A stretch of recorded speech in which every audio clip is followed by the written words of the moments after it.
लगता है कि भाजपा 400 पार का जो आंकड़ा है वो पूरा करेगी? अब मैं ना नजूमी हूं ना कुछ हूं, हाँ, लेकिन अगर करेगी तो ये जो यूनिटी बनी थी इनके कार्य से बनेगी।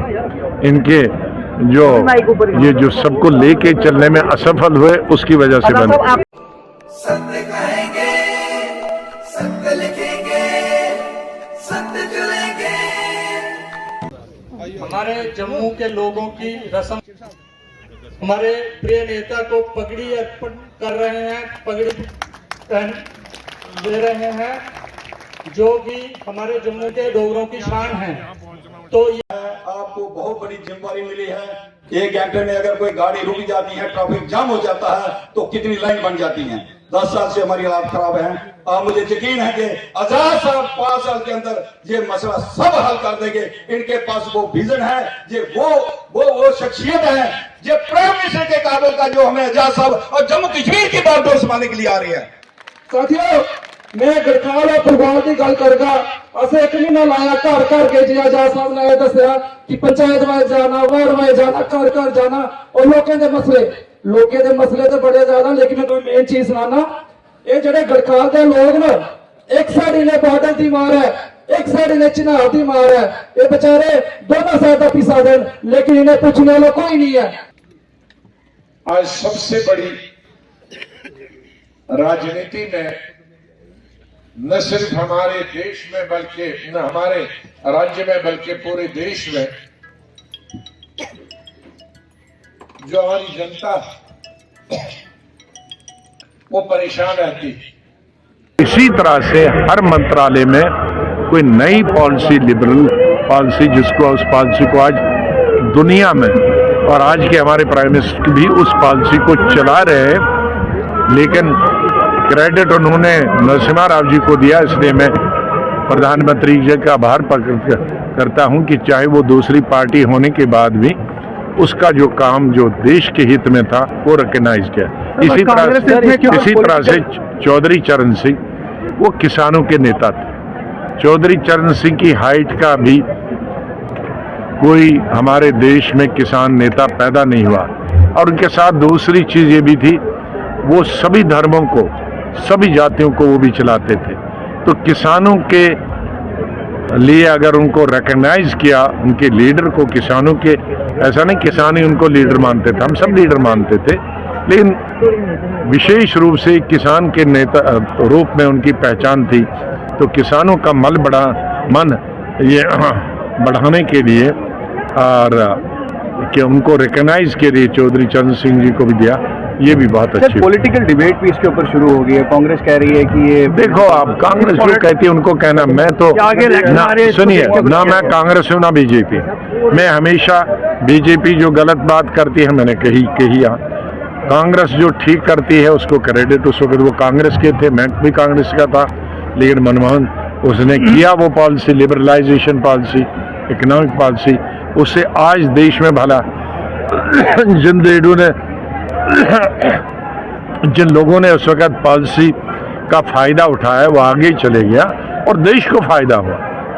तो देश हित में या किसी भी नेता ने देश के हित में कोई काम किया है उसको अप्रिशिएट करना चाहिए। और आज की सरकार अगर हमारे पुरानी किसी सरकार की या प्रधानमंत्री के काम को सराहना करती है तो हमें अप्रिशिएट करना चाहिए। एसटी भाइयों का तो हमारे वक्त में जब हम सरकार थे उसी हुआ था, हमारे गुजर भाइयों का, और गुजर भाइयों का रिजर्वेशन पॉलिटिकल भी हो गया। लेकिन एक ही हम सब लोग हमेशा कहते थे जब हम कांग्रेस वाले की कि एसटी दें, उनमें कोई आपत्ति नहीं, लेकिन वो गुजर भाइयों का काट के नहीं देना चाहिए। काट के देते तो फिर बड़ा नुकसान हो। जब तक इनका काट के नहीं देते हैं तो हमें कोई आपत्ति नहीं, ठीक है। लेकिन आज भी रामबन से लेकर कटरा तक के जो पहाड़ी लोग हैं उनका कहना है कि हमें क्यों छोड़ा गया है। वो रामबन पानहार कहानी, लेकिन वो चुप बैठे थे। आज बेटे को कोई दूध के बगैर नहीं देता था वो। साहब, हमारी नेबरिंग कंट्री में भी इस समय इलेक्शंस की जो सरगर्मियां हैं वो बड़ी तेज हैं। और दुर्भाग्य से हम चाहते थे, हमारी ख्वाहिश, सरकारों से हमारे मतभेद 47 से हुए, मतलब जब हमारे में बोलता हूँ देश की बात करता हूँ मैं, अपनी बात नहीं कि अपनी पार्टी की बात नहीं, मैं देश की बात करता हूँ।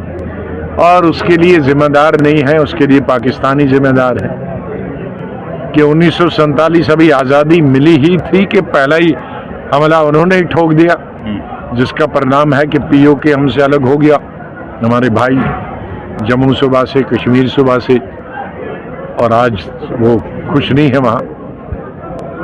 तो इसलिए दो देशों के तनाव के लिए ही पाकिस्तान जिम्मेदार है, वरना शांति से कुछ कत्ल गारत हुई थी, लेकिन दो देश बन गए थे। लेकिन लोगों का कोई कसूर नहीं। हमारी किस्मत में जमहूरियत आई, लोकतंत्र आया, प्राइम मिनिस्टर बदले, एक जमहूरी तरीके से बदले, कहीं खामियां कहीं कमजोरियां थोड़ी बहुत है, लेकिन उनकी किस्मत में डिक्टेटर आ गए, और जिसकी वजह से लोगों को फायदा नहीं हुआ, और आर्मी ही वहां की सरकारों को चलाती रही। जब कोई चुना हुआ नुमाइंदा भी आया, वो रहमो करम पर था आर्मी, और जब आर्मी को लगा ये हमारी बात से हिसाब नहीं चलता तो उसको गिरा देते थे। अब आज हम सोचते थे फ्री और फेयर इलेक्शन हो जाए, जो जीत के आएगा, लेकिन उसमें भी उंगल आर्मी कर रही, किसको बनाना है किसको नहीं बनाना है। तो हम हिंदुस्तान में बड़े खुशकिस्मत हैं कि यहाँ फौज का, आर्मी का या किसी और का, एमपीज के बगैर, एमएलएज के बगैर दखल अपना नेता चुनने का नहीं है, और जो कि लोकतंत्र में पूरे विश्व में होता है। हम यही दुआ करते हैं प्रार्थना से कि कभी जो हिंदुस्तान का वातावरण है, हिंदुस्तान का लोकतंत्र है, ये नसीब हो जाए पाकिस्तान के लोगों साहब, को। उमर अब्दुल्ला जी एक चैनल पे कहते हैं कि हमें उम्मीद है एनडीए 400 पार करेगी, और खुद जिस इंडिया अलायंस का वो हिस्सा है वो कहते हैं वो बहुत कमजोर नजर आ रहा है। क्या अंदेशा है कि कहीं ना कहीं उमर अब्दुल्ला भी पहले से भाग चुके हैं अपनी स्थिति? कोई नहीं, क्योंकि वो बीजेपी में पहले मंत्री रह चुके हैं, तो इसलिए पुरानी बीजेपी क्या सभी सीटों पे लोकसभा चुनाव लड़ेगी? तो पुरानी लॉयल्टी याद आ गई। तो चलो, क्या आपको लगता है कि भाजपा 400 पार का जो आंकड़ा है वो पूरा करेगी? अब मैं ना नजूमी हूँ ना कुछ हूँ, हाँ, लेकिन अगर करेगी तो ये जो यूनिटी बनी थी इनके कार्य से बनेगी। इनके जो सबको लेके चलने में असफल हुए उसकी वजह से बने। तो कभी कभी मुझे शक ही है ये भी शायद मिले।